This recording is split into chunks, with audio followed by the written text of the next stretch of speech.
이제 우리 함께 말씀 봤으면 좋겠습니다. 오늘 하나님께서 저와 여러분에게 주시는 말씀은 사무엘하 12장 15절로 23절 말씀입니다. 사무엘하 12장 15절로 23절까지의 말씀입니다. 다 찾으신 줄로 알고요. 저와 여러분이 한 절씩 교독하여 읽도록 하겠습니다. 나단이 자기 집으로 돌아가니라. 우리아의 아내가 다윗에게 낳은 아이를 여호와께서 치심에 심히 앓는지라. 다윗이 그 아이를 위하여 하나님께 간구하되 금식하고 안에 들어가서 밤새도록 땅에 엎드렸으니 그 집에 늙은 자들이 그 곁에 서서 다윗을 땅에서 일으키려 하되 왕이 듣지 아니하고 그들과 더불어 먹지도 아니하더라. 이래 만에 그 아이가 죽으니라. 그러나 다윗의 신복들이 아이의 죽은 것을 왕에게 고하기를 두려워하니 이는 저희가 말하기를 아이가 살았을 때에 우리가 말하여도 왕이 그 말을 듣지 아니하셨나니 어떻게 그 아이의 죽은 것을 고할 수 있으랴. 왕이 다윗이 그의 신하들이 서로 수군거리는 것을 보고 그 아이가 죽은 줄을 다윗이 깨닫고 그의 신하들에게 묻되 아이가 죽었느냐 하니 대답하되 죽었나이다 하는지라. 다윗이 땅에서 일어나 몸을 씻고 기름을 바르고 의복을 갈아입고 여호와의 전에 들어가서 경배하고 궁으로 돌아와서 명하여 음식을 그 앞에 베풀게 하고 먹은지라. 그의 신하들이 그에게 이르되 아이가 살았을 때에는 그를 위하여 금식하고 우시더니 죽은 후에는 일어나서 잡수시니 이 일이 어찌 됨이니까 하니 가로되 아이가 살았을 때 내가 금식하고 온 것은 혹시 여호와께서 나를 불쌍히 여기사 아이를 살려주실는지 누가 알까 생각함이니와 함께 읽겠습니다. 지금은 죽었으니 나는 저에게로 가려니와 저는 내게로 돌아오지 아니하리라. 아멘. 오늘 사무엘하 본문 말씀을 통해서 철저히 하나님의 주권을 인정하는 삶이라는 제목으로 하나님의 말씀을 증거하고자 합니다. 오늘 띄어진 말씀은 아마도 개역 한글판을 방송실에서 준비한 것 같아요. 그래서 아마 저와 여러분이 보는 거가 성경이 좀 달랐을 것인데 어쨌든 여러분이 예전에 보던 성경이 이 개역 한글이고 지금 개정된 게 개역 개정이거든요. 그렇기 때문에 똑같은 하나님의 말씀이니 오해 없으셨으면 좋겠습니다. 사실 오늘 본문 말씀은 제가 굉장히 좋아하는 말씀이거든요. 아마 열린문교회에서도 이 본문을 가지고 한 번 정도 설교했던 기억이 납니다. 이 본문은 사실은 굉장히 충격적인 내용을 담고 있어요. 사실은 우리가 보통 살아가는 상식으로는 이해할 수 없는 태도와 모습을 다윗 왕이 보여주고 있는 것이겠죠. 그렇기 때문에 사실은 여러분이 이야기하는 상식을 가진 자들이라면 오늘 본문을 읽으면서 은혜 받고 이해되기보다는 도리어 이게 뭐지? 라는 생각이 들 수밖에 없는 것이겠죠. 사실은 성경에는요, 어떻게 보면은 오늘날의 상식으로 보면 비상식으로 여겨질 만한 기사들을 많이 다루고 있습니다. 아브라함에게 아들을 바치라고 하는 내용도 마찬가지겠고, 호세아에게 창녀 고멜을 만나라고 했던 이야기도 마찬가지이며, 여리고성에 입성했을 때에 남녀노소 수창과 우양할 것 없이 모두 쳐주기라 했었던 말씀, 사실은 우리의 윤리관이나 도덕관념으로는 도무지 이해할 수 없는 말들로 성경에 가득가득 채워 있죠. 그렇기 때문에 어떻게 보면 이러한 상식이 충돌되어지는 과정 가운데 우리는 어떻게 보면 성경을 편협하게 읽는 습관이 들었는지도 모르겠습니다. 자기가 보기에 상식적이고 자기가 보기에 은혜가 되고 자기가 보기에 이해가 되는 말씀만을 편식하게 되고 편협적으로 받아들이게 되지, 그저 내가 이해가 되지 않거나 도무지 상식적으로 용납이 안 되는 장면들은 그냥 넘어가기 일쑤지요. 왜 그럴까요? 성경에서 분명히 이야기하듯이 하나님의 말씀은 하나님의 감동으로 쓰여진 것으로 조금의 오류와 오차가 없노라고 이야기하며 우리는 그것을 믿는 신앙의 고백을 합니다. 그럼에도 불구하고 우리의 상식으로, 우리의 이해로 받아들여지지 않는다고 해서 성경을 스킵하여 읽는 것은 우리의 고백과는 뭔가 이해 충돌적인 어떤 모습으로 우리가 신앙생활을 하고 있는 것이겠죠. 그렇기 때문에 여러분들에게 전달해드리고 싶은 분명한 메시지는 무엇이냐면, 하나님의 상식과 여러분의 상식이 충돌한다면 분명하게 이야기하지만 하나님의 상식이 옳은 것입니다.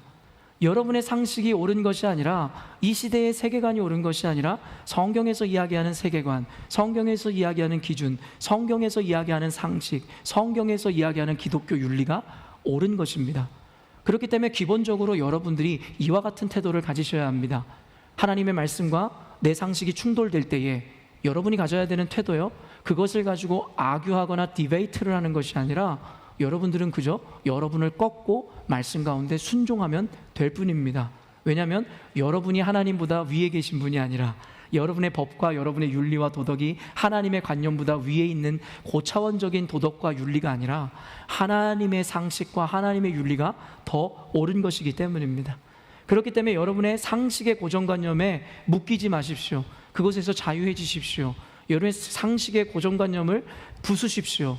그때에 성경에서 주는 그 놀라운 은혜와 기쁨들, 감사를 여러분이 경험하게 될 것입니다.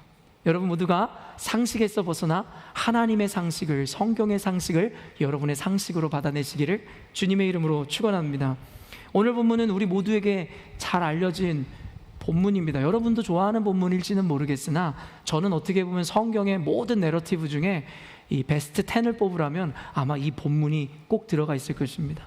말 그대로 저의 신앙에 있어서도 굉장히 큰 영향을 주었던 본문, 그리고 제가 다윗을 가장 좋아하는 성경의 인물로 삼게 되어졌었던 가장 근본적인 근거와 원인이 여기에 있기 때문입니다. 오늘의 본문에는 어떻게 보면 우리의 상식으로 볼 때는 비상식적인 행동이지만 다윗의 철저한 믿음과 그에 대한 반응과 태도를 분명하게 보여주는 본문입니다. 오늘 본문 말씀을 통해서 저와 여러분들에게 주신 하나님의 메시지가 분명하고 명확하게 들려지시기를 바랍니다. 오늘 다윗의 모습은 오늘날을 살아가는 우리들에게 우리가 때때로 마주하게 되는 어려움과 현실과 고난이라는 이름 앞에 어떠한 모습과 어떠한 태도로 그 고난과 삶의 환경을 받아내야 되는지에 대해서 설명하고 있는 것입니다. 요한복음 8장 32절 한번 읽어볼까요? 믿음으로 읽을게요. 시작. 진리를 알지니 진리가 너희를 자유롭게 하리라. 제가 좋아하는 말씀 중에 또 한 가지입니다. 진리를 알지니 진리가 너희를 자유롭게 하리라. 저는 굉장히 자유로운 사람이거든요. 어떠한 상식이나 관념에 묶이는 걸 싫어합니다. 제가 제 인생에 있어서 가장 싫은 때 한 몇 가지가 있는데요, 그 중에 한 가지가 군대였거든요. 군대가 힘들었던 이유는 단순해요. 고참들에게 매를 맞는 것, 거기서 불합리한 어떤 대우를 받는 것, 물론 그것도 힘들었지만 저를 가장 힘들게 했었던 것이 집에 갈 수 없다라는 것이에요. 거기서 묶여 살아야 된다는 것, 구속을 당해야 된다는 것, 그것이 저를 가장 어렵게 했던 것 같아요. 제가 이 말씀을 좋아하는 이유요, 진리가 우리를 자유롭게 한다는 그 말씀 때문입니다. 이런 성향 때문인지 저는 여러분도 잘 알고 있는 포비아가 있는데 바로 폐쇄공포증이 있잖아요. 저는 어디에 구속당하거나 묶이는 것을 싫어합니다. 그러다 보니까 어떻게 보면은 목회자로서 여러분들의 전통 관념이나 상식, 조금은 좀 센세이셔널하다라고 이야기를 듣는 목회자가 되었죠. 좋은 의미에서 말입니다. 그러다 보니 아마 여러분들도 제가 가르치는 말씀과 상식을 따라오기가 쉽진 않을 것이지만 분명한 것은 제 상식이 아니라 성경의 상식이며 현대의 목회자들과 신학자들이 지향하는 세계관이라는 것을 잊지 않으셨으면 좋겠습니다. 자유라는 말은 긍정적인 이미지를 갖고 있습니다. 여러분 모두가 자유자가 되기를 원하시죠? 누구도 구속받는 삶을 원하는 사람은 없을 것입니다. 그래서 모든 이들이 이 자유라는 것을 추구하고 지향하죠. 여러분, 여러분이 여성분들이 좋아하는 명품 브랜드 중에 뭐가 있나요? 여러분들 어떤 브랜드 좋아하세요? 저는 명품 브랜드 사실은 잘 모르는데, 여러분 저도 아는 브랜드인데, 여러분 아는 뭐 여러 가지 브랜드가 있는데 오늘은 좀 거론해도 될지 모르겠지만 여러분 샤넬이라는 그 브랜드 알고 계시나요? 명품계의 명품이라고 불리더라고요. 왜냐하면 명품이라는 게 워낙 비싼데 그 명품 중에서도 더 비싼 게 샤넬이더라고요. 근데 여러분 샤넬의 이 창업자 이름이 뭐냐면 가브리엘 샤넬이라는 사람이에요. 샤넬이라는 그 브랜드가 너무 이 높은 가치를 갖고 있기 때문에 우리는 샤넬이라는 여자는 어떤 귀족 집안에서 태어나거나 어떤 잘 나가는 디자이너로서의 삶을 평생 살았을 것 같지만 이 여인의 어린 시절을 보면 굉장히 불우하고 어려웠습니다. 이 고아원에 맡겨지기도 했어야만 했으며 그리고 어떤 분의 이야기에 따르면 그가 먹고 살기 위해서 몸을 팔아야 됐던 순간들도 있었다고 하더라고요. 그 여인이 1913년에 이 부티크를 처음으로 열게 되거든요. 그러면서 그 여인이 어떤 일을 했냐면 1920년도에 여러분 시대 상황을 보시면 알겠지만 그때 유럽의 모든 여성들이 코르셋이라는 것을 입고 다녔잖아요. 코르셋이라는 거 저는 입어보진 않았지만 굉장히 그 입는 과정을 가끔 영화로 보면 굉장히 고통스러운 건 사실인 것 같아요. 살이 들어가지 않는데 강제로 집어넣어서 허리를 잘록하게 만드는 거, 그것이 코르셋이잖아요. 얼마나 딱딱하고 무겁고 여성들을 억압하는 것이었을까. 사실은 코르셋이라는 것에 대해서 제가 자세하게 연구해 보진 않았지만 이것은 시대를 반영해 봤을 때 여성들을 억압하는 하나의 도구였을 것이라고 저는 확신합니다. 남성 중심적인 사회를 계속 이뤄가기 위해서 여자들을 구속하고자 하는 것에 하나의 장치를 마련한 것이었다라고 저는 생각합니다. 그리고 그때 당시 여성들은 패티코트라는 것을 입었다고 하더라고요. 패티콧이라는 것이 여성용 속치마인데, 여러분도 아시겠지만 이 여자 치마들이 이렇게 넓게 퍼져야 되기 때문에 그 안에 어떤 형태를 갖춰야 해요. 그러니까 코르셋을 입고 패티코트를 입는 여성들 생각해 보세요. 얼마나 덥고 얼마나 힘들고 얼마나 무거웠을까요? 근데 여러분, 이 에이브라함 샤넬이라는 가브리엘 샤넬이라는 이 여인이 여러분 했었던 일은 가히 당시의 혁명적인 것과 같았다라는 거예요. 그 여인은 이뿐만 아니라 이 코르셋과 패티코트의 굴레를 벗어나게 니트 이 카디건이라든가 저지 원피스를 만들어서 선보였으며, 끈 달린 클러치, 그리고 이 백이 달린 주머니 재킷을 만들어 선보였다고 하는 거예요. 당시에는 굉장히 이 센세이셔널하고 굉장히 놀라운 일이었다라는 것이죠.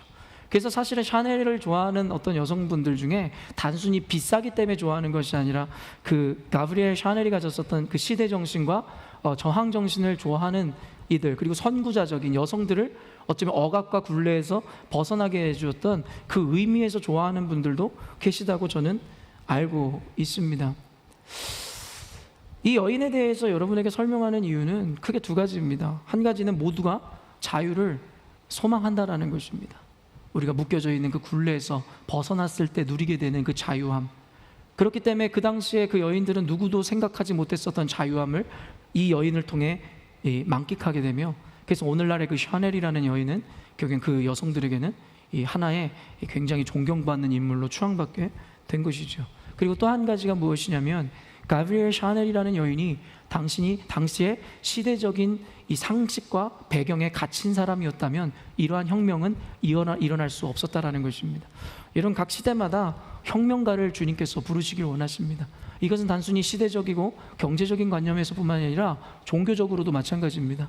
여러분이 잘 알고 있는 이 마틴 루터가 16세기에 종교개혁을 일으킴으로 프로테스탄트, 지금 우리가 섬기고 있는 이 개신교회가 생기게 됐죠.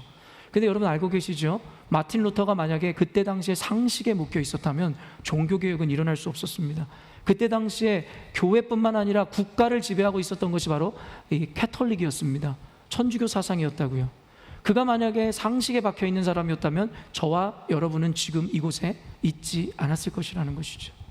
그러므로 여러분에게 오늘 드리고 싶은 도전은 무엇이냐면, 상식에 묶이지 마심으로써 하나님께서 시대 가운데 또한 개혁과 혁명을 통해 혁명을 이루시고자 하는 그 부르심 가운데 여러분을 부르실 때에 그 가운데 쓰임 받으시라는 것입니다. 어떤 이들은 혁명과 개혁이라는 것을 굉장히 거북스럽게 받아들이는 분들 계시지만, 여러분이 지금 누리고 계시는 이 시대가 바로 어떤 이들의 혁명과 개혁에 의해서 만들어진 시대라는 것이에요. 그래, 너무나도 안타까운 것은 언젠가 되어야겠지만 사람들은 자신이 있는 곳에 머물고자 하고 오래된 와인을 마시는 것을 좋아하는 구시대의 관습에 묶이는 성향이 있습니다. 그러나 그런 이들이 시대를 주도하는 것이 아니라 늘 상식을 깨고 혁명가적인 마인드를 가진 이들이 시대를 주도하게 되는 것이고 하나님께 쓰임받게 되는 것입니다. 21세기가 접어들면서 확실한 건 하나님께서 세계관의 변화를 요청하고 계심을 저는 확실하게 느낍니다. 포스트 코비드 19 이후에는 여러분이 기존에 해왔던 신앙의 관념들이 완전히 무너지고 새로운 신앙의 관념이 세워져야만이 교회가 그것을 명맥을 이어갈 수 있을 것이라고 저는 확신합니다. 그렇기 때문에 하나님은 열린문 교회를 준비시키시고 지금도 여러분에게 성경적인 기준과 세계관을 만들고 계시는 것이겠죠. 그렇기 때문에 여러분, 상식에서 벗어나십시오. 여러분이 해왔었던 것, 입기 좋은 옷들, 그동안 익숙했던 것, 그 관념에서 벗어나셔야지만이 이 시대에 요청하시는 하나님의 그 말씀이, 그 부르심이 온전히 여러분들에게 받아내질 줄로 믿습니다. 자유라는 것에 여러분 그 의미를 사전적으로 살펴보면요, 외부적인 구속이나 무엇에 얽매이지 아니하는 상태라고 이야기합니다. 외부적인 구속이나 무엇에 얽매이지 아니하는 상태. 근데 우리가 1차원적으로 자유를 생각할 때 우리들은 어떤 생각을 하냐면요, 보통 어떤 물리적인 개념, 어떤 육체적인 개념에서의 자유만을 먼저 떠올리기 쉽습니다. 그러나 여러분도 아시겠지만 물리적이고 육체적인 것에 대한 구속은 사실은 그렇게 큰 구속이 아닙니다. 도리어 그 구속보다 더 큰 구속은 관념적이고 인식적인 구속이 더 큰 구속임을 우리는 알고 있습니다. 아까도 이야기했지만 그 시대에 여성들이 묶여 있었던 그 관념과 시대 상황, 그 인식 세계관, 그것이 잘못된 것인지, 그것이 자신들을 불편하게 하는지에 대한 인식 자체를 할 수 없는 그 묶인 상태, 그것이 바로 구속인 것이고 자유의 반대말이겠죠. 우리를 구속하고 있는 것이 여러분 얼마나 많은 줄 아세요? 여러분은 자유민주주의 국가에 태어나서 자유를 만끽하며 누리고 산다라고 생각하시지만 여러분, 그것은 착각입니다. 북한에 살고 있는 자들처럼 육체적으로 물리적으로 구속을 받고 있지 않은 것은 사실이지만 여러분들은 사람들의 시선에 묶이게 되고, 여러분은 여러분의 세계관에 묶이게 되고, 여러분의 상식과 윤리 개념이라는 것으로 여러분을 묶고 살아가게 되죠. 아까도 이야기했지만 그곳에 익숙해지다 보니 그것이 우리를 불편하게 하는 것이고, 우리가 갇혀있다라는 것에 대한 인식 자체를 할 수 없는 그러한 상태로 우리를 몰아넣게 된다라는 것입니다. 그러나 이 성경 말씀은 그러한 우리들의 고착화되어 있는 상식과 관념을 깨버리게 되어진다라는 것이죠. 그렇기 때문에 여러분의 고착화된 마음으로 성경을 보면 여러분은 여전히 그 자리에 있을 것이고 도리어 성경 말씀을 왜곡하게 될 것입니다. 그러나 여러분이 그 굴레에서 벗어나 오픈마인드로 성령의 이끌림에 조명을 받아 성경을 보기 시작할 때에 묶인 여러분들이 구속에서 풀려나고 진리가 여러분을 자유케 하는 것입니다. 그것이 바로 요한복음의 말씀이고 핵심인 것입니다. 저는 너무나 아이러직한 것이 있었어요. 저는 고등학교 1학년 때 처음 예수를 믿었고요, 성경 말씀을 100% 믿기 시작했어요. 성경 말씀이 이야기했는데 믿어지지 않는 것에 대해서 고민하기 시작했어요. 왜냐하면 제가 틀렸다라는 것을 알고 있었기 때문이죠. 근데 진리가 너희를 자유케 한다라는 이 말씀을 대했는데 이해가 되지 않는 거예요. 왜냐하면 교회를 다니는 것이 도리어 나를 불편하게 하더라는 거예요. 술, 담배도 하지 못하고 마음껏 문란한 생활도 하지 못하게 하고 11조도 내야 되고 예배도 꼬박꼬박 가야 되고 시험기간인데 수련회가 열리면 수련회도 가야 되고, 그때 당시에 어린 저의 신앙에는 그것은 자유가 아니라 구속이었고 억압이었습니다. 근데 이 말씀이 무슨 말씀을 하는 것인지에 대해서 그로부터 수년이 흐른 이후에 제가 성장하면서부터 였다라는 것입니다. 사랑하는 열린문교회 성도 여러분, 여러분 자유로우십니까? 그리고 한 가지 더 묻고 싶습니다. 그 자유로 인한 행복을 누리고 계십니까? 그냥 여러분 스스로에게 자문해 보세요. 진짜 자유하십니까? 진짜 행복하십니까? 그럼 이거에 대한 대답을 잠깐 밀어놓고 여러분에게 한 가지만 더 물어볼게요. 여러분 정말 예수 믿으십니까? 그럼 여러분이 두 가지 대답을 함께 컴바인 해볼까요? 결합해볼까요? 예수 믿는 여러분들 정말 자유하십니까? 정말 행복하십니까? 이것에 대해서 여러분의 답이 다 다르겠죠. 그러나 분명한 건 성경에서는 진리를 아는 것, 예수를 만난 자들의 인생은 자유롭고 행복할 수밖에 없다라고 이야기합니다. 그렇기 때문에 이 성경 말씀을 근거해서 따라가 본다면, 여러분이 예수를 믿노라 하면서 자유하지 않다면, 예수를 믿노라 이야기하면서 여러분이 행복하지 않다면 여러분의 그 믿음은 거짓된 믿음인 것입니다. 단순한 논리이죠. 예수를 믿는 자는 자유할 수밖에 없습니다. 행복할 수밖에 없습니다. 이것은 단순한 명제이고요, 단순한 결과론적으로 여러분에게 얘기하는 것이지, 물론 과정 가운데 어린아이와 같은 믿음도 있고 미성숙한 신앙도 있을 것이니 제가 여러분에게 설교하는 내용을 성숙하게 잘 이해해내셔야만 할 것입니다. 결과론적으로 예수 믿는 사람은 모두 자유하며 행복할 수밖에 없는 것입니다. 왜냐하면 예수님이 진리이시고 그 진리가 우리를 자유케 한다고 말씀에서 이야기하고 있기 때문입니다. 신약 성경에서도 그래서 이렇게 이야기합니다. 예수께서 오심으로 말미암아 우리를 완전히 자유케 하시고 죄에서, 그리고 모든 구속에서, 모든 억압에서 우리를 해방시켰노라 이야기하지만, 예수를 믿노라 이야기하면서도 구속받고 있었던 신약의 초대교회의 많은 이들에게 여러분 신약 성경에서 이렇게 이야기하죠. 예수께서 너희들에게 자유를 명하시고 자유를 주셨음에도 불구하고 너희들은 여전히 죄의 종노릇한다라고 이야기합니다.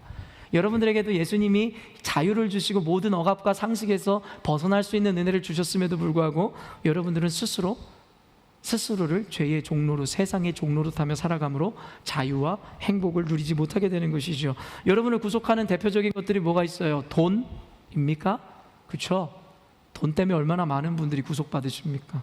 이 시대는 어떤 만모니즘이 판치고 있는 세상이라고 할 수도 있겠죠. 어떤 이들은, 특히 연세가 드신 분들은 건강, 특별히 그 이후에 죽음, 그것 때문에 여러분 심히 염려하고 걱정함으로 여러분 구속당하고 있으십니까? 특히 젊은이들은 어때요? 미래에 대한 어떤 두려움, 미래에 대한 것이 여러분을 억압하고 있습니까? 그리고 엄마들은 어떨까요?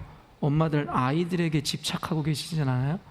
이 아이들의 어떠함에 따라 여러분이 행복했다가 좌절했다가 아이들 때문에 여러분의 인생이 구속당하고 있지는 않습니까? 그 외에도 관념적이고 인식적인 거, 염려와 걱정들, 근심들, 이 모든 일에서 여러분 자유롭다고 할 수 있을까요? 결론부터 이야기하면 우리는 자유롭게 될 수 있습니다. 그리고 결론부터 이야기하면 자유로워져야만 합니다. 우리는 예수 안에서 그 사랑의 빚진 자로서 예수 안에 구속되는 것 외에는 그 어떤 것에도 구속될 이유가 없는 것입니다. 심지어 율법도 마찬가지라는 것이죠. 그래서 예수께서 율법을 완성시키신 것이죠. 그렇게 되면 저와 여러분은 오직 예수 안에서 사랑의 빚진 자로서 예수의 노예가 돼야지, 사랑의 노예가 돼야지, 종의 노예, 세상의 노예, 관념의 노예가 돼서는 안 된다라고 성경에서 분명히 이야기합니다. 성경에서는 예수 믿는 분들에게 얼마나 많은 특권을 주셨는지 모릅니다. 근데 제가 목회자로서 안타까운 것은 무엇이냐면 그 많은 특혜와 특권을 줬음에도 불구하고 우리가 그 특혜와 특권을 받아 누리질 못한다라는 거예요. 도리어 성경에서 말하는 불편함들만 받아 누림으로 성경을, 예수를 믿지만 인생이 행복하고 자유하기보다는 오히려 더 율법적이어지고 힘이 붙이는 거예요. 예수를 믿는다는 게, 교회에 나온다는 게, 헌금을 한다는 게 말입니다. 그래서 저는 이렇게 이야기합니다. 죽으려면 죽고 살려면 확실히 살아야지 어중간하게 죽은 그리스도인들은 더 고통스러울 수밖에 없다라는 것이에요. 진리가 주는 자유도 만끽하지 못한 채 그저 스스로를 구속하고 살아가는 이들이 그렇다라는 것이죠. 우리를 두렵게 하는 것 중에 하나가 바로 죽음이라는 것일 것입니다. 어쩌면 돈에 대해서 갈망하는 이유도 죽기 싫고 살기 위해서겠지요. 사도 바울은 죽음에서부터 완전히 자유했던 사람이었습니다. 빌립보서 1장 20절에서 21절에 그가 이렇게 고백하는데요. 함께 읽어볼까요? 시작. 나의 간절한 기대와 소망을 따라 아무 일에든지 부끄러워하지 아니하고 지금도 전과 같이 온전히 담대하여 살든지 죽든지 내 몸에서 그리스도가 존귀하게 되게 하려 하나니 이는 내게 사는 것이 그리스도니 죽는 것도 유익함이라. 여러분, 그리스도께서 그 안에 계심으로 말미암아 우리가 그처럼 두려워하는 그 죽음, 여러분 사실은 귀신을 두려워하잖아요. 우리가 귀신을 두려워하는 이유가 뭐냐면 또 이 어린 마음을 잠시 잘 찾아가면 귀신 때문에 죽을까 봐 아니에요? 귀신이 막 우리를 찢어 죽이고 말려 죽이고 뜯어 먹을까 봐. 사람의 모든 마음의 중심에는요 죽음이라는 것에 대한 두려움이 있어요. 사실은 이거에 대해 따로 강의할 필요도 없고 언젠가 이야기했지만 이미 우리 안에 잘못된 세계관이 자리 잡고 있잖아요. 여러분, 죽는 것은 그리스도인들에게 오히려 복된 거예요. 왜냐면 우리에게는 영생이 기다리고 있잖아요. 영원히 근심 없는 나라, 천국이 기다리고 있잖아요. 그런데 여러분 어때요? 우리의 믿음의 고백과는 다르게 우리의 삶은 다를 뿐이에요. 청년들에게 제가 이런 고백을 하면서, 야, 너희들 오늘 우리가 이렇게 죽어도 우리는 후회 없지? 그 얘네들은 후회한다는 거예요. 왜요? 그래서 목사님 적어도 결혼은 해봐야죠. 적어도 그래도 뭐 좋은 직장은 가져봐야, 좋은데 대학 어렵게 들어가서 졸업은 해봐야죠. 그러니까 말은 천국을 소망하지만 결국은 어때요? 그들이 누릴 수 있는 세상의 가치관보다 천국을 사모하지 않아요. 근데 이건 차치하자고요. 애초부터 잘못됐지만. 오늘 사도 바울이 이야기하는 건 뭐냐면요, 그는 죽음도 두려워하지 않는다는 거예요. 그러면서 뭐라고 얘기하는지 아세요? 죽는 것이 오히려 유익하다는 거예요. 개인이라는 말을 썼거든요. 영어로는 이익이라는 거예요. 유익하다라는 거예요. 여러분, 우리는 죽기 싫어가지고 어떻게든 살려고 하는데 죽는 것을 어떻게든 안 하려고 때로는 배교하고 배도하고 예수님도 부정하는데, 이 베드로처럼 말이에요. 죽기 싫어서 예수님을 부인했던. 근데 사도 바울은 죽는 게 도리어 유익하대요. 왜요? 내 안에 사는 것이 그리스도시기 때문이라는 것이지요. 진리가 우리 안에 담기면 우리에게는 죽음이라는 것을 바라보는 상식이 바뀌기 시작하는 것이죠. 죽음은 부정적이고 두려운 것이 아닙니다. 여러분, 죽음을 고상하게 좀 받아들이십시오. 죽음이라는 것은, 그리스도 안에서의 죽음이라는 것은, 물론 예수를 믿지 않는 자들의 죽음은 절망이고 고통이고 괴로움일 수밖에 없는 것이죠. 왜요? 그들을 기다리는 것은 영벌이며 지옥일 테니까요. 근데 우리는 달라야 되죠. 여러분, 사도 바울은 죽음에 대한 두려움은커녕 죽음이 도리어 유익하다라는 이 믿음이 있었기 때문에 그는 하나님 앞에 사명자로서 두려움 없이 쓰임받을 수 있었다라는 것이에요. 요즘 제가 계속 강조하고 있는 것이 무엇입니까? 순교자적인 순종과 사명입니다. 21세기 교회 가운데 하나님께서 요구하시는 것이 바로 순교자적인 순종과 사명이라고 저는 확신합니다. 그런데 안타깝게도 이 시대의 교회들은 하나님이 요청하고 계시는 이런 순교자적인 믿음과 사명, 순종의 태도가 전혀 없는 것 같이 보입니다. 에스더가 결단을 고백했듯이 죽으면 죽으리라고 했던 결단 자체가 현대 교회에서 그리고 그리스도인들에게서 다 사라진 것 같아요. 죽으면 죽으리다 많이 들어보셨죠? 여러분, 이거 목회자들에게 요청하신 하나님의 말씀입니까? 아니에요. 예수 믿는 모든 이들에게 요청하시는 결단이란 말이에요. 여러분, 목회자들에게만, 선교사들에게만 죽음을 강요하지 마시고 희생을 강요하지 마시고 여러분들을 죽으시라는 거예요. 여러분들을 희생하라는 거예요. 근데 현대교회에서는 이런 결단들을 잃어버리고, 그래서 결국에는 비겁한 변명들이나 핑계들로 자신들의 지위와 가진 것을 지키기에 급급해 보입니다. 저는요, 한국교회에 일어났던 이 사태에 대해서 설교 중에도 분명하게 밝힙니다. 왜냐하면 틀렸다라고 확신하기 때문입니다. 한국의 수많은 대형교회들과 많은 교회들이 이번 정부에서 교회를 탄압했을 때 보였던 반응이 뭔지 아십니까? 여러분, 제가 이거 나중에 저랑 영역받으면 알겠지만 과학적으로, 통계적으로 한 개도 합리적인 게 없어요. 이견의 여지가 없습니다. 정부 대변인이 와서 저랑 아규해도 저는 분명하게 논리적으로, 합리적으로 그들이 틀렸다라는 것을 설명해낼 수 있는 지식이 있습니다. 그런데도 불구하고 한국의 많은 목회자들과 교인들은 교회 문을 닫는 것을 주저하지 않았습니다. 1년이 넘게 교회의 문을 정상적으로 열지 못했고 1년이 넘게 아이들은 정상적인 예배를 드리지 못했으며, 그렇게 자라난 아이들이 한국 교회의 미래가 되었을 때 한국 교회가 어떻게 될지가 심히 염려됩니다. 왜일까요? 비겁한 변명이랑 핑계라고 이야기했습니다. 뭘까요? 사람들에 대한 배려, 사랑. 어떤 목회자는 TV에 나와가지고 사마리아의 비유를 들면서 이거를 비유하는 걸 보면서 와, 목회자가 이렇게 무식해도 되는 것인가에 대해서 심히 걱정했습니다.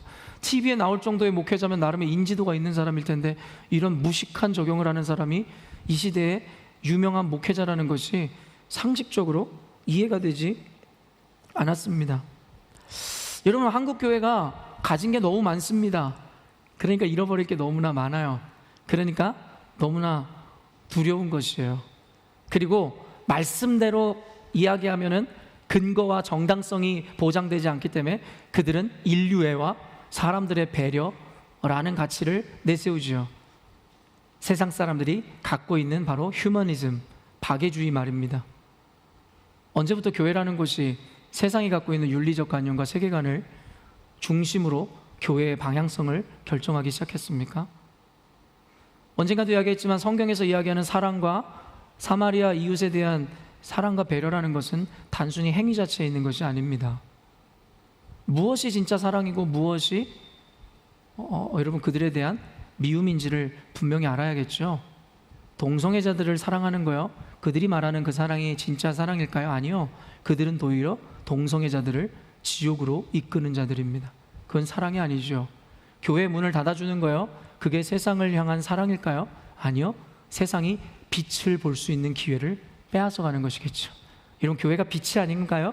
우리가 하는 모든 삶의 행동들과 예배들이 하나님께서 원하시는 그 등불과 같은 거 아닌가요? 여러분은 어떤 생각을 하십니까? 나중에 함께 양육에 오시면 2월 달에 제가 이 사실을 이야기하며 여러분에게 순교자적인 정신에 대해서 강의하는 날이 올 것입니다. 우리는 다윗의 고백을 통해서 이제는 바울이 누렸던 그 자유함의 근거를 발견하게 될 것입니다. 그리고 우리가 그 자유함의 근거를 찾았을 때 비로소 우리는 순교자적인 순종과 헌신, 비로소 우리 인생 가운데 그 기쁨과 평강을 누릴 수 있는 수준의 신앙까지 오르게 될 것입니다. 오늘 설교가 매우 중요합니다. 오늘 본문은 여러분 알겠지만 다윗의 죄에 대한 하나님의 심판을 다루고 있어요. 그 아이를 하나님께서 데려가시는 장면, 그것이 바로 그의 죄에 대한 심판의 결과였거든요. 하지만 오늘 본문은 이렇게 써놓은 것은 사실은 그 포인트가 아니에요.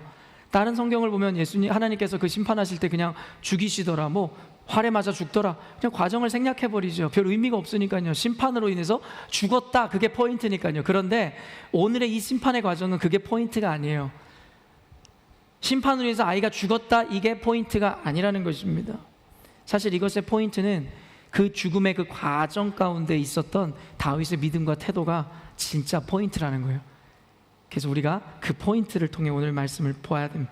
오늘 말씀을 잘 알겠지만 그 앞에 전에 배경을 잠깐 설명해 주면, 여러분 지금 전쟁통에 있습니다. 이스라엘은 어디 와요? 암몬 자손과의 전쟁 가운데 있죠.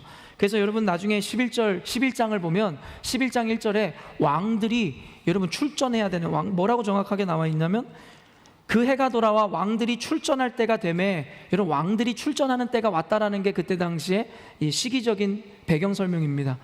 이 왕들의 출전하는 시기는 언제냐면요, 전쟁을 하기에 가장 좋은 때를 의미하는 거예요.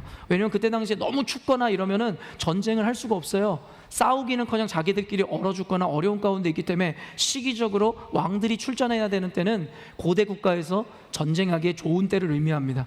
그리고 그때 당시의 시대를 살펴보면 중요한 전쟁 가운데는 늘 왕들이 함께 나아가서 여러분 그 군대에 사기를 충전시키고 여러분 그들에게 도전하고 그리고 함께 싸웠습니다. 그래서 왕들이 출전하는 때가 바로 전쟁의 때라고 이야기하고 있는 것이죠.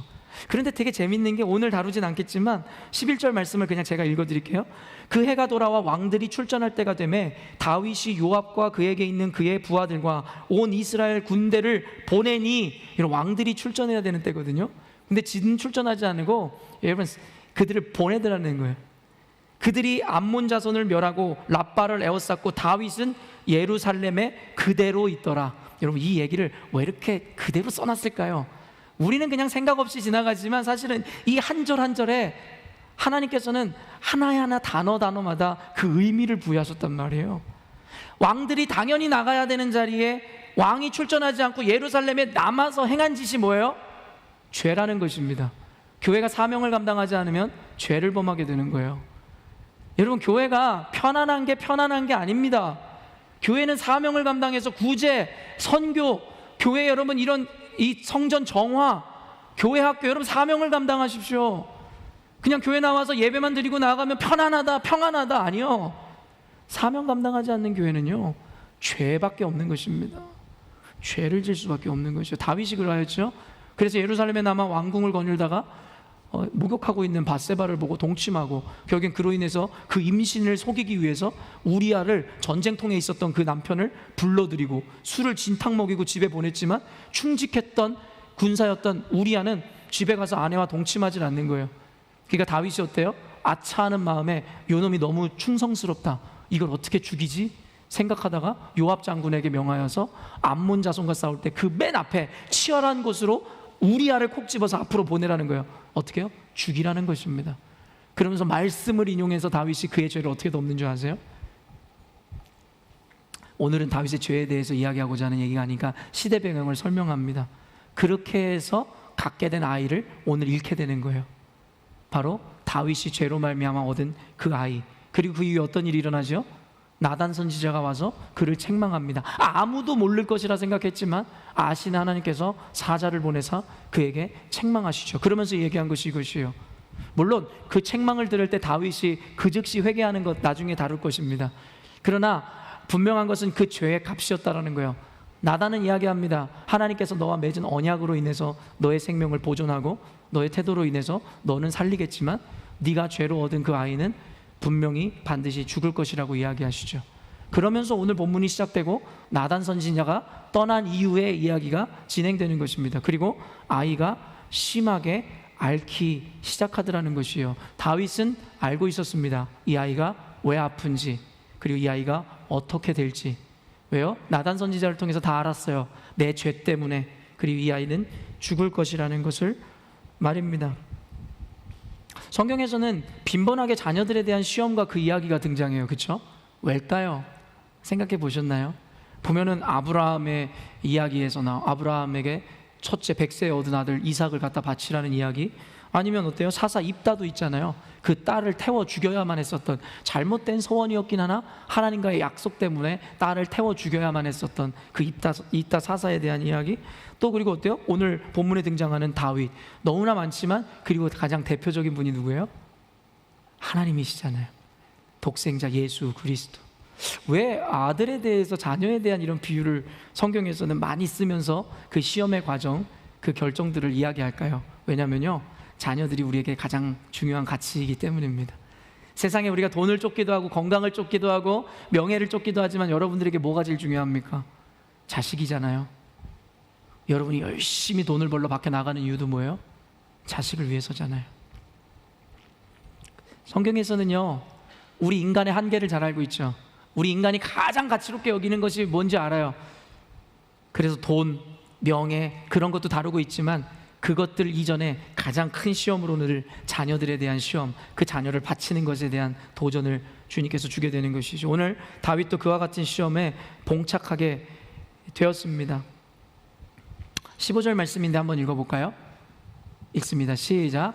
나단이 자기 집으로 돌아가니라. 우리아의 아내가 다윗에게 낳은 아이를 여호와께서 치심에 심히 앓는지라. 네, 나단이 책망한 이후에 자기 집으로 가고 나고 이제는 여호와께서 치심에 아이가 심히 앓게 되더라는 것입니다.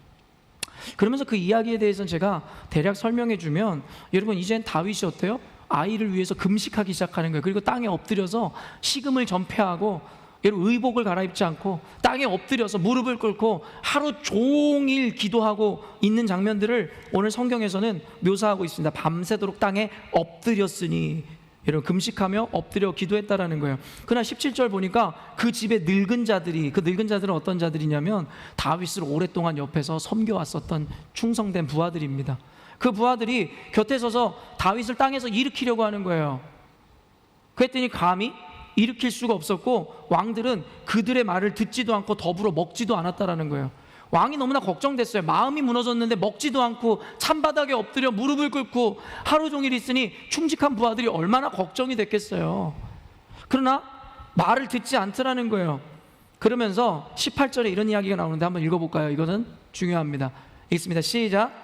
이래 만에 그 아이가 죽으니라. 그러나 다윗의 신하들이 아이가 죽은 것을 왕에게 아뢰기를 두려워하니, 이는 그들이 말하기를 아이가 살았을 때에 우리가 그에게 말하여도 왕이 그 말을 듣지 아니하셨나니 어떻게 그 아이가 죽은 것을 그에게 아뢰 수 있으랴. 왕이 상심하시리로다 함이라. 성경에서는 이런 감정적인 배려까지도 이렇게 충분히 드러내놓아죠. 늙은 종들이 아이가 죽기 전에 아무리 일으키려고 하고 먹을 것을 줘도 먹지 않았기에 이제 아이가 죽은 거예요. 그랬더니 말하기가 두려운 거예요. 왜냐하면 상식적으로 생각해 보시라는 거예요. 상식적으로 아이가 죽기 전에도 왕이 저렇게 고통스러워 몸부림치는데 이제 아이가 죽었잖아요. 그러면 어떻게 되겠어요? 너무 걱정이 되는 거예요, 이 충직한 신하들이. 그래서 말을 하지 못하고 있었던 것이죠. 여러분 이것이 바로 상식이라는 거예요. 이게 바로 상식입니다. 무슨 상식이요? 아이가 죽기 전에 그렇게 고통스러워하면 아이가 죽으면 심히 고통하다가 자살할 수도 있다. 에? 이게 우리가 갖고 있는 상식이고 그때 당시에 신하들이 갖고 있었던 상식이었다는 거예요. 그러나 그 신하들이 놓치고 있었던 게 뭐예요? 하나님을 믿는다라는 것은, 우리가 가진 믿음이라는 것은 그 상식을 초월하는 그 어떤 것이라는 것을 몰랐죠. 그리고 다윗은 그 어떤 것을 갖고 있었던 사람이었다는 것이죠. 아까도 이야기했지만 상식을 깨십시오. 상식에 묶이는 순간 여러분아 성경에서 이야기하는 진리가 너희를 자유케 한다는 말을 이해할 수가 없습니다. 상식에 묶이는 순간 여러분 하나님께 귀한 도구로 쓰임받을 수가 없어요. 왜냐하면 여러분의 상식만큼만 쓰임받게 되죠. 상식만큼만 성경을 이해하게 되죠. 상식만큼만 믿음을 갖게 되죠. 여러분 그래서 갈라디아서의 말씀처럼 여러분의 육체를 십자가에 못 박아 죽이라는 거예요. 그것은 단순히 이 피지컬을 막으라는 것이 아니라 여러분의 내면에 있는 여러분의 상식과 윤리와 여러분이 높아진 마음까지도 십자가에 못 박으라는 것입니다. 그때에 예수께서 여러분과 제 안에 사심으로 말미암아 육신의 자유뿐만 아니라 관념의 자유, 인생의 자유를 허락하시게 된다라는 것이지. 그래서 여러분 다윗에게 물어보는 거예요. 21절 한번 읽어볼까요? 21절 읽습니다. 시작. 그의 신하들이 그에게 이르되 아이가 살았을 때에는 그를 위하여 금식하고 오시더니 죽은 후에는 일어나서 잡수시니 이 일이 어찌 됨이니까 하니. 너무 보통 사람들, 상식적인 신하들이 묻는 질문을 그대로 하죠. 아이가 살았을 때는 금식하고 오시더니 죽은 후에 잡수시니 이 일이 어찌 됨이니까. 여러분 밖에서 수군거리는 소리를 듣고 다윗이 아이가 죽었다는 것을 깨달았어요. 그러면서 아이가 죽었니? 물으니까 네 그렇습니다 하니까 갑자기 수라상을 드리게 하고 의복을 갈아입고 갑자기 밥을 먹기 시작하는 거예요. 그러니까는 상식적이었던 신하들이 이해가 되지 않아서 왕에게 물은 것이에요. 어찌 지금 잡수십니까? 라고 말입니다. 여러분 세상은요 뭔가 다른 것에 주목합니다. 당연한 것은, 그리고 상식은 어떤 이들에게도 어떠한 감명도, 인상도, 영감도 줄 수 없어요. 그렇기 때문에 시대적인 위인들은 어때요? 상식을 거스른 자였고 시대의 세계관념에서 벗어난 자들이었어요. 그들이야말로 영감을 주고 인상을 주고 감명을 주는 것이죠. 아까도 얘기했던 가브리엘 이 샤넬처럼 말입니다. 시대관념을 뛰어넘은 사람들만이 시대적인 영감을 허락할 수 있고 시대를 개혁할 수 있는 것이겠죠. 여러분, 이 시대의 교회 가운데 하나님께서는 상식을 넘어가는 어떤 특별함과 이런 임프레션을 원하고 있다는 거예요. 근데 중요한 것은 뭔지 아세요? 현대 교회가 너무 상식적이어 간다는 거예요. 인본주의에 입각해서. 지금 교회요, 세상 사람들이랑 똑같잖아요.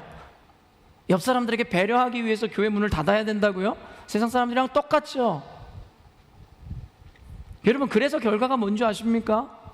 세상을 배려했어요. 어떤 이가 이야기한 것처럼 세상은 교회가 1인치를 내어주며 1마일을 밀고 들어온다. 그래서 여러분 마주하게 된 게 뭔지 아세요? 철저한 방역, 어디보다 철저한 소셜 디스턴싱을 지켰지만 교회만이 지목되어 코로나 바이러스의 온상지의 주범처럼 되어버린 거죠. 그래서 어때요? 온라인 예배로 전환하라. 모든 것을 교회가 지켜 행했습니다. 그때 당시에 모든 교회가 지켜서 방역을 그 어떤 오거나이제이션보다 더 열심히 지켜냈죠. 그 결과가 무엇입니까? 교회 폐쇄였어요. 5,000명이든 10,000명이든 모이는 교회가 20명 이하의 예배를 드리라는 거예요. 이것이 형평성입니까? 제가 이 이야기를 하는 것이 왜인 줄 아세요? 그래서 세상의 상식과 세상의 평범함을 따라 주었더니 교회가 그들에게 칭송을 받고 높임을 받게 되었습니까? 아니요. 여러분, 홀리라는 말은 거룩함이고 거룩이라는 것은 구별됨이며 구별됨이라는 것은 세상과는 다르다는 것입니다. 에클레시아라는 교회의 원어 자체가 세상으로부터 이끌림을 받아 나온 자들의 모임이라는 그 뜻이에요. 교회가 세상과 동화되는 순간, 교회가 세상의 상식에 함몰되는 순간 교회는 무너지게 되는 것이고 빛을 잃어버리게 되는 것이고, 현대의 한국 교회가, 시대의 교회들이 다 그렇게 빛을 잃어가고 있죠. 누가 칭송받습니까? 손가락질 당하죠. 여러분, 성경에서는요, 상식적이지 않은 그리스도인들과 교회에 대해서 부각시키고 나타냅니다. 다윗의 모습이 그러하고요. 처음에는 상식적이지 않은 그리스도인들의 삶에 대해 비난하고 조롱하죠. 성경에서도 그대로 나옵니다. 근데 여러분 아세요? 처음에는 상식적이지 않은 교회와 그리스도인들의 삶을 비난하고 조롱하던 이들이 나중에 어떻게 되는지 아십니까? 그 조롱과 비난이 경외로 바뀌기 시작한다는 거예요. 이게 바로 교회의 권위고 능력인 것이에요. 교회를 우습게 보는 것이 아니라 교회가 경외의 대상이 돼야 되는 것이에요. 히브리서 11장 38절이에요. 읽습니다. 시작. 이런 사람은 세상이 감당하지 못하느니라. 그들이 광야와 산과 동굴과 토굴에 유리하였느니라. 히브리서 이 전장이 믿음장이잖아요. 11장이 믿음장에서 뭘 얘기하는 줄 아세요? 그리스도인이 다르더라는 거예요. 세상 사람들은 힘에 눌리고 톱으로 살을 자르고 돌에 쳐 죽이고 십자가에 못 박아 죽이고 칼로 찔러 죽이면 세상 사람들은 다 굴복했다는 거예요. 그게 상식이죠. 무서우니까요. 살아야 되니까요. 근데 기독교인들은 이 사람들의 말에 의하면 미친놈들이라는 거예요. 협박도 안 통한다는 거예요. 불에 태워 죽여도 안 된다는 거예요. 상식이 아니라는 거예요. 쟤네들은 말 그대로 미친놈들이라는 거예요. 비상식적이라는 거예요. 그러니까 여러분, 그 사람들이 어떻게 태도가 바뀌었는지 아세요? 이런 사람은 세상이 감당하지 못한다는 거죠. 세상이 감당해낼 수가 없는 존재가 되어버리는 거예요. 교회는 원래 그런 곳인 거예요. 하나님께서 살아계신 교회. 세상의 상식이 아니라, 세상의 논리가 아니라 하나님의 말씀과 기준이 살아있어 세상이 감히 교회를 건들 수 없는 곳, 그게 교회여야만 했는데 현대교회는 인본주의에 입각하여 상식에 입각하여 사람들의 구미에 맞는 교회를 만들어가기 시작했고, 말 그대로 그 결과 교회가 부흥하는 것이 아니라 교회의 체면과 위신이 땅바닥에 떨어진 결과론을 보여주게 되더라는 것이죠. 여러분, 세상은 상식적인 교회를 더 이상 원하지 않습니다. 상식적이면 사람들은 거기서 아무런 영감을 얻지를 못합니다. 이 시대 상황 가운데 아무런 변화를 이끌어오는 교회가 될 수 없습니다. 세상의 상식의 차원을 뛰어넘을 때에 세상은 궁금해합니다. 교회를 경외하게 되는 것입니다. 그러다 여러분, 제가 이야기하지만 전도의 방법 제가 늘 이야기합니다. 전도지 나눠주지 마세요. 의미 없습니다. 적어도 이 시대는 말입니다. 정보가 없어 예수님을 모르는 시대가 아니에요. 이 시대의 전도는 전도지 전도가 아니라 여러분의 삶을 변화시키는 전도여야 됩니다. 여러분이 살아가는 직장과 가정과 여러분의 인생 가운데 여러분의 삶이 바뀌어야 돼요. 근데 어려운 거 아닙니다. 단순하게 알려드릴게요. 항상 말씀대로 기뻐하세요. 항상 감사하세요. 그러면 될 뿐입니다. 좋을 때나 나쁠 때나 기쁠 때나 슬플 때나 배부를 때나 배고플 때나 늘 일관성 있는 태도로 살아가면요, 사람들이 의아해합니다. 사람들이 궁금해합니다. 배고프고 짜증나고 힘들고 어렵고 고난받으면 쟤네들 원래 화가 내야 되는 거 아니야? 그게 상식 아닙니까? 근데 쟤네들은 언제나 웃는 거야. 언제나 행복한 거야. 언제나 감사한 거야. 그러면 사람들이 처음엔 미쳤다고 비아냥거릴지 모르겠지만 나중에는 궁금합니다. 그리고 두려워지기 시작합니다. 쟤네들 뭐지? 쟤네들은 도대체 어떻게 된 거지? 그때에 오늘 신하들이 다윗에게 물었던 것처럼 여러분의 주변에 있는 사람들이 여러분에게 물을 것입니다. 너는 어떻게 그렇게 항상 기쁘고 행복할 수 있니? 나한테 그 비결 좀 알려줘. 그럼 여기까지 다 온 거죠. 여러분은 그때 이제 제시하면 돼요. 무엇을요?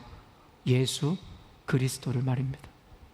내 인생이 이렇게 행복하고 감사한 건 예수 그리스도 때문이야. 그것이 전도입니다. 세상은 우리에게 상식을 원하는 것이 아니라 그들이 궁금해할 만한, 영감을 얻을 만한 특별함과 비상식적인 것을 원한다라는 것입니다. 22절에서 23절, 이제는 그 핵심이 나오는데요, 오늘 다윗이 그에게 궁금해하는 신하들에게 이렇게 답변함으로써 그가 믿는 하나님을 제시합니다. 그 믿음을 전도합니다. 22절 23절이에요. 읽습니다. 시작. 이르되 아이가 살았을 때에 내가 금식하고 온 것은 혹시 여호와께서 나를 불쌍히 여기사 아이를 살려주시는지 누가 알까 생각함이거니와 지금은 죽었으니 내가 어찌 금식하랴. 내가 다시 돌아오게 할 수 있느냐. 나는 그에게로 가려니와 그는 내게로 돌아오지 아니하리라 하니라. 여러분, 그가 이렇게 어떻게 보면 인간 냄새도 나지 않는 것 같이 철저하게 냉정할 수 있었던 이유는 그가 감성이 없기 때문이 아니라 그에게 믿음이 있었기 때문입니다. 다윗은 여러분 시편을 대부분 기록한 사람이에요. 그처럼 감성적이고 음악적인 사람이 없죠. 감정이 없기 때문에 이러한 차가운 모습을 보여준다고요? 아니죠. 누구보다도 감정적이고 감성적이죠. 그러나 그에게는 냉정한 믿음이 있었죠. 그 믿음의 핵심이 뭐예요? 바로 하나님의 절대 주권이라는 것입니다. 한번 떠난 것은 돌아오게 할 수 없고 내가 가게 될 날만 기다리는 것이다. 그렇기 때문에 내가 울고 불고 한다고 달라지는 것은 없다. 여러분, 이게 다윗의 믿음이었습니다. 하나님의 주권에 대한 신뢰였습니다. 여러분, 하나님의 절대 주권에 대한 교리와 믿음은 칼빈 사상에서 가장 중요한 것이고, 칼빈 사상은 장로교의 핵심 사상이라는 거 여러분 알고 계시죠?